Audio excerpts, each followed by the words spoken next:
तो कौन नाम है? Auto von Bismarck. इसने क्या किया? जर्मनी को अलग किया कि यूनिफाई किया? यूनिफाई किया। और इसमें सारे लोगों को मिलाया और बोला कि जर्मनी अब मेगा जर्मनी बनी। सर पावर तब तक आपको ठीक लगता है जब तक ध्यान से समझना आप एक्यूमुलेटेड हो। अगर जैसे आप अलग अलग हो गए तो सुनते भी है तो आपकी पावर को कोई वैल्यू नहीं रहेगी, कोई पीछे चला जाएगा। ध्यान से समझना। तो लॉजिक क्या होगा? 1870 से पहले मुझे बताना मेगा जर्मनी था या अलग अलग जर्मनी था? अलग अलग।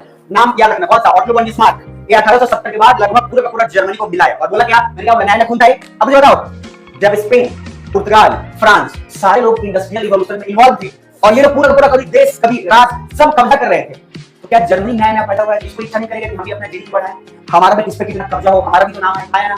और 9-10 का नया जस्ट पैदा हुआ है 1870 मेगा जर्मनी बनाए। इसका तो और ज्यादा एनर्जी है कि मुझे और कुछ करना है ना सर। इसने सोचा हमको भी चाहिए इंडस्ट्रियल रिवॉल्यूशन, हमको भी उत्पादन करना है, हमको भी चाहिए कोयला। सोचा कि एशिया बाद में जाएंगे, पहले जो बगल में है ना उन संसाधन पे कब्जा करते हैं। तो बगल में लिया फ्रांस, और फ्रांस में एक जगह है अल्जैक लोरेन, उस जगह में भंडार है कोयले और खदान का। कहां से दूर चले जाएंगे? नजदीक में लिया। जर्मनी किस पे अटैक किया बोला जरा? फ्रांस पे अटैक किया। अगर मैप रिकॉर्डिंग में एक बार दिखाऊं आपको तो जर्मनी का याद करो, पीसीए एसएफबी एलएनडी जर्मनी से शेयर करता है फ्रांस। तो ये ध्यान में देखो, अगर हम बात करें जर्मनी का तो फ्रांस आपका ये रहा।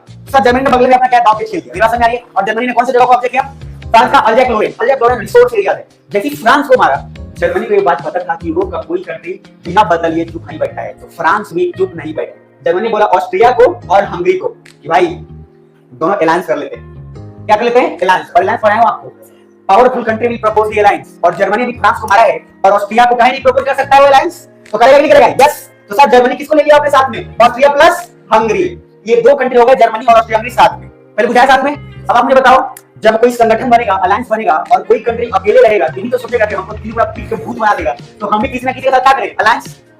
अरे हाँ ना। Now Germany plus Austria plus Hungary, इन्होंने मिलाकर इस अपने अलायंस का नाम रख दिया ड्यूअल अलायंस। क्या नाम रख दिया? Dual alliance. ड्यूअल मतलब क्या? दो। सर फ्रांस अभी सोच रहा है कि जर्मनी को तो छोड़ना नहीं है, बिल्कुल फ्रांस को एक नया ऑप्शन दिखने में मिलेगा। उससे पहले जर्मनी क्या है देखना, एक नया कांड और कर दिया। ये जो कांड हो रहा है, इस कांड में एक और कंट्री है इटली, जो जूते शेप का है, जो मैंने बताया था।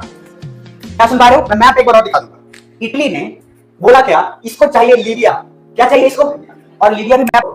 तो इटली किसके पास जाने का सोचेगा? जर्मनी के पास। कि जब एक बार टिक दिया है तो अगर हमको लीबिया चाहिए भी तो मतलब कौन रहेगा मेरा? जर्मनी।